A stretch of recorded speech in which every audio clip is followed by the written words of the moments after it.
So here with my good friend Joey Harkum. Joey was nice enough to let me come down to Pasadena and have a talk with him. Pasadena, you started the band, what, 15 years ago?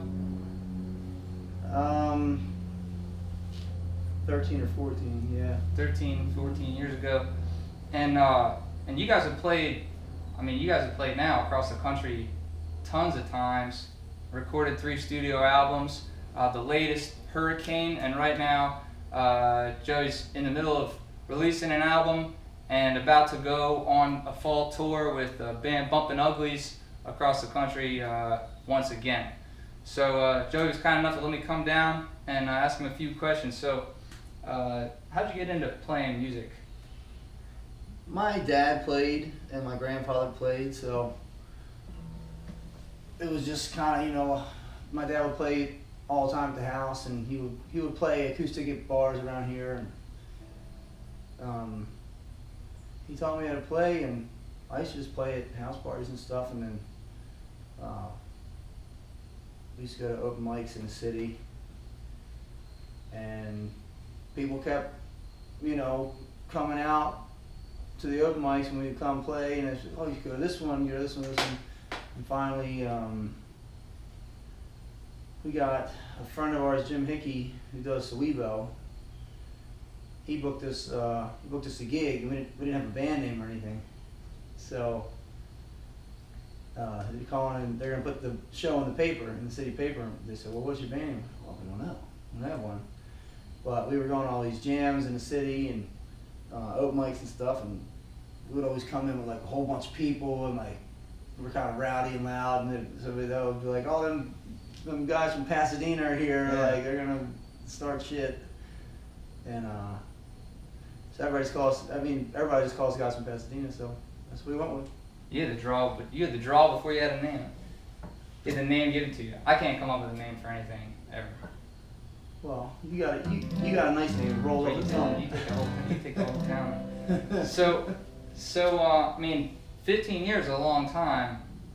Music's changed a lot in the way people see it, in the way people listen to it, or buy it, or how it gets distributed. Yeah. And then changes in your. I know you because I've seen you play, and known you for a while, and I know, and there's changes in the band, within the personnel of the band, and changes in your life. How did different changes from just time and society, how it consumes music, as well as changes for you personally? Talk about those changes and how it's affected you and your career as a musician. Well, as far as like getting your music out there, I remember when we first started playing, you had to drive to a bar and hand them a CD. Yeah. This is like before MySpace came out. Didn't even have a top 8 to put the ball. Crazy. Like, I remember like standing on the corner in Fells Point handing out burned CDs to people walking by. That was like how you did it, And people still do it today, but you don't see it as much. But people aren't as receptive. we were like literally standing on the corner in Fells Point, like, free music. What's free music? What's free music? Yeah. Like going to the Mick O'Shea's and like going to the bartender and be like, I want to play here. Who do I give this to? Like, you gotta call and be like, is there like, back then email wasn't. You couldn't. I'm sure people did send music. You had like the original iPod or whatever, but it was like I didn't even have a computer that was like good to send shit. Like I had like a AOL like account or something. Yeah. Like dial-up shit. I felt like I probably wasn't, but it felt like it was like this, like crazy. So once like MySpace and like Reverb Nation came out, I think Reverb Nation was later, but that made it a lot easier. At the same time, everybody could do it. Everybody could be online and spread it. So it was like a good thing and a bad thing. And now I love it because we tour. You can't reach everybody unless you sponsor an ad now or something, but you can get it out there. What was the other thing? Oh, the other thing is, when we first started touring, it wasn't very far. We would tour from like New York City to like Florida. We're doing like the East Coast basically, with an Atlas. Well, No shit. I'm no, telling you. before Garmin. We had a GPS, like one of those Garmin's here, and it was so unreliable. It would take, like, we used it on the Jersey Turnpike coming from New York City, and it took us like into Jersey City, all around Jersey City downtown, and then like back out onto the Turnpike, and we threw it away. We're like, this thing sucks. Like, we're sticking to the Atlas. We had this big Atlas we were like roll out. In Jersey, you probably spent an extra $300 on tolls doing that. It's something ridiculous, yeah. But it was crazy. Like, I definitely remember like using an Atlas touring. So technology has been very good to, I think, touring musicians. And I guess gives you a bigger, you know, a more widespread outreach as far as the country. I mean, maybe that probably helps you tour geographically a larger area. Being able to send an email to somebody in California right now and have them listen to a file. Yeah. And talk about some changes. You know, if there's been any changes, or what do you have to say about the changes within the band over, you know, if any, from when you guys started out writing music, playing music, to now? Well, it's the same. Like when we started playing, I was, I think when we got our first gig, I was 18. Like our first, like Sweebo, I was 18, I think. I was, and no, wait, what was that? 30 now. I think I was 17. This would have been our 13th Sweebo if we would have played this year. Well, we couldn't. We were on the road.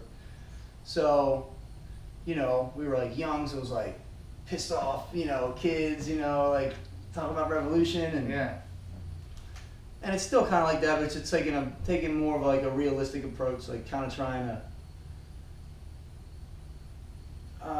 make sense to say more like of a micro than a macro. You know, before it was like we wanted to fight the government. We wanted to, like, you know, we used to have like free. Aaron used to do this free kind of flea market thing where he would like go around and get donations, and they had this big like free flea market. People could just come up if they needed clothes or anything, they could take it. Really? We used to do all kinds of shit like that. Now it's before I was around. kind of like, now it's a little more geared towards like helping people with addiction problems and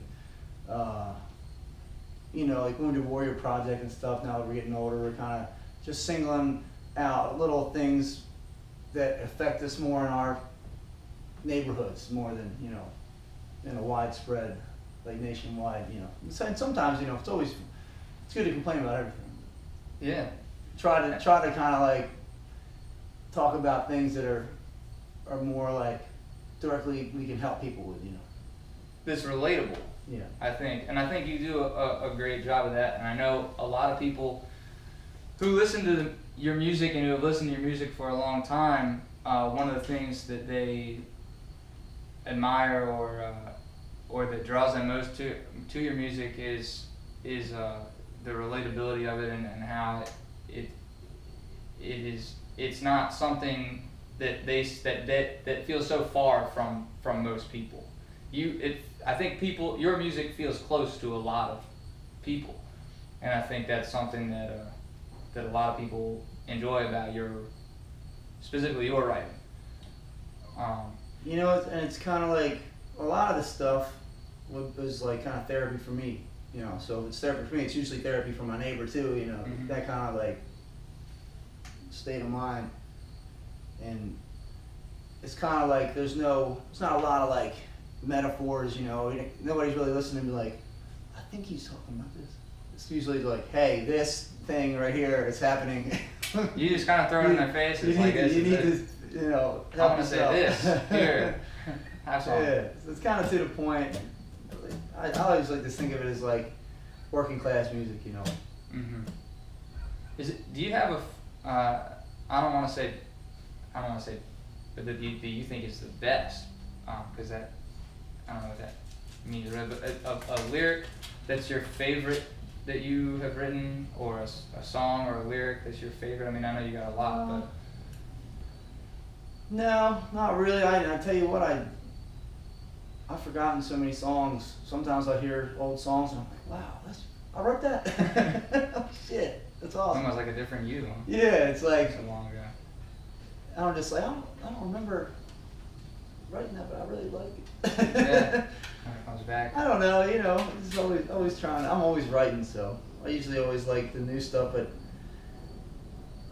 I feel like right now I got like 3 half-written songs that I love. Like I just keep playing them over again, but they're like not done yet. Mm-hmm. I always like the new stuff the most, just because it's new to me.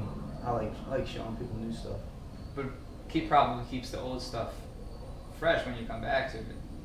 Yeah, well, you know, we're relearning a lot of old stuff too, and it's kind of like they feel like new songs.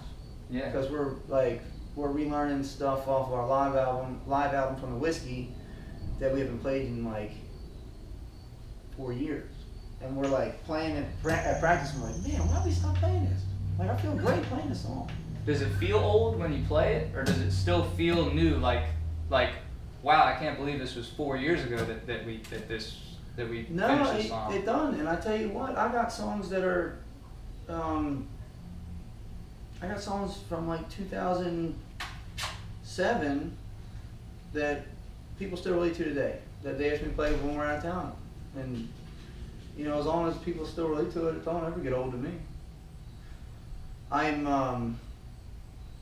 been lucky, you know. I'm in love now, and I got my situation straight. But some of the songs when I was like, you know, down in the dumps, like heartbroken, like fucking broke. Some of them songs aren't the same to me because I'm finally in a place where I'm happy, and it's hard to like sing those sad songs when you're happy, mm-hmm. you know, because it was therapy, and now you're like, you don't need it anymore. So how can I be this guy? I'm not that guy. It's hard to get into them because you know, you trudge through like the bad parts and you find the good part, and then those songs when you're crying about something, you're like, it's not the same energy because you passed it, you know. Right. Because you want to put everything that you have into them. Like digging up bones. Yeah.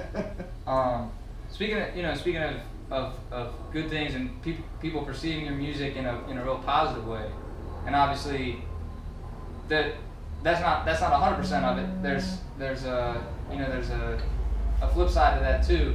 And I wanted to ask you about this. I was kind of looking forward to asking you about this because there's this a quote that Ray wrote in Yvonne Bentley that I saw that and I'll read this, of a thing he posted on Instagram that, and I don't know who sent it to him, but I assume it was a fan of his, you know, guy had his number, so he texted it to him. He had to have said that, you had to have been, heard this or seen it or whatever. Oh, the Facebook message he got? Well, I thought I'll read it to you, and I thought this was so interesting because I couldn't believe that somebody said this to him, but he received it in a really admirable and respectful way. But I just was interested in how you just your reaction to this, and obviously,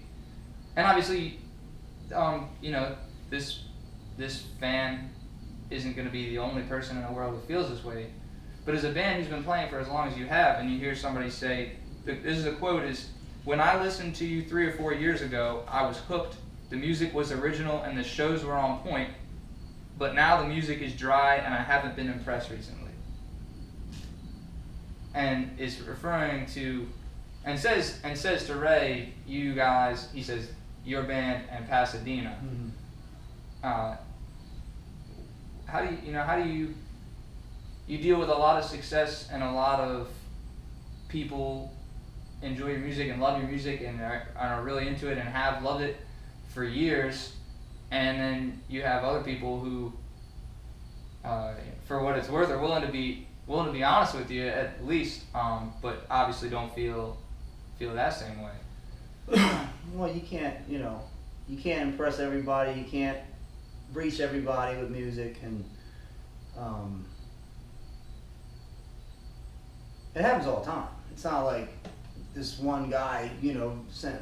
I mean, it happens constantly, and even at live shows, people will like come up to you and tell you, whatever's on their mind about your music, and if it bothered, Ray or me or any of the guys that are touring, they would have stopped doing it a long time ago. Yeah. Because it happens all the time. You just can't, you try and reach people, and if you can't reach people and people don't like it, that's okay. Nothing wrong with that. They don't gotta listen, And if and there's nothing wrong with constructive criticism. So you gotta, maybe you get a message like that. You think about it like, well, what are we doing different than we did back then? And try to, improve, or you could be like, I think we're better off than we were back then. I don't agree with your opinion. Yeah. So everybody's got their opinion. You can't